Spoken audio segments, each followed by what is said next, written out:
প্রাণীর স্থূল শরীরের অবস্থার পরিবর্তনের জ্ঞান হয়, কিন্তু দেহান্তর প্রাপ্তির পরে পূর্ব শরীরের জ্ঞান কেন হয় না?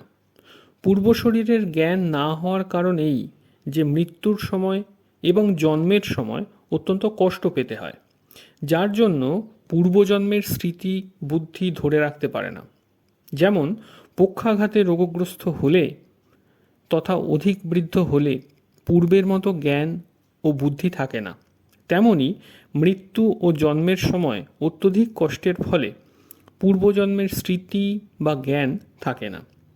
কিন্তু যে মৃত্যুতে এইরূপ কষ্ট পায় না, অর্থাৎ যার শরীরের অবস্থান্তর প্রাপ্তির মতোই অনায়াসে দেহান্তর প্রাপ্তি ঘটে, তার বুদ্ধিতে পূর্বজন্মের স্মৃতি থাকা সম্ভব হয়। যে ব্যক্তি সহসা মৃত্যুপ্রাপ্ত হয়ে আবার কোথাও সহসা জন্মগ্রহণ করে, তার পুরাতন অভ্যাস বা সংস্কার কিছুকাল বজায় থাকে, তাই সে পূর্বজন্মের জ্ঞান নিয়েই ইহলোকে জন্মায় এবং তাকে জাতিস্বর বলা হয়।